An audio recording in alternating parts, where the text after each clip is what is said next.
আমরা দেখতে পাচ্ছি ছাত্রদল এবং বাম সংগঠনগুলো আবারও সেই ধরনের সন্ত্রাসী কার্যক্রম শুরু করেছে।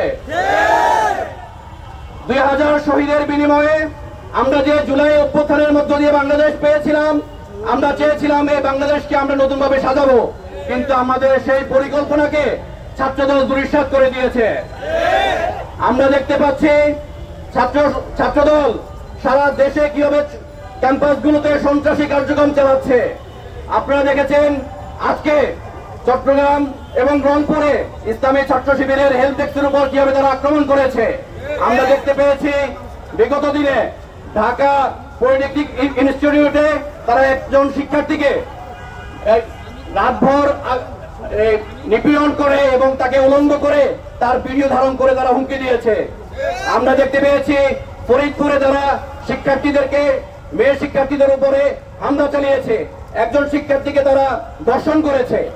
আমরা দেখতে পেয়েছি বাম সংগঠনগুলো আবরার ফাহাদের হত্যাকাণ্ডকে তারা জায়েজ করার চেষ্টা করছে।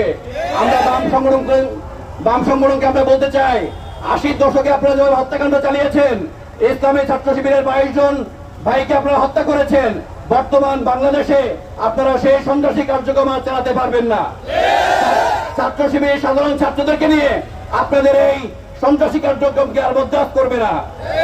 প্রিয় উপস্থিতি, আমরা দেখতে পাচ্ছি ছাত্রদল সারা দেশে তারা নৈরাজ্য সৃষ্টি করে তাদের নেতৃবৃন্দর নির্দেশে তারা সেই দায় শিবিরের উপর চাপানোর যে হীন প্রচেষ্টা করতেছে, সেই প্রচেষ্টাকে সাধারণ ছাত্ররা আর গ্রহণ করছে না। আমরা ছাত্রদলকে উদাত্ত আহ্বান জানাবো, আপনারা আপনাদের নেতাকর্মীদের লাগাম টেনে ধরুন। ছাত্রলীগের যে পরিণতি হয়েছে, নচেত আপনাদের পরিণতি আরো অনেক ভয়াবহ হবে।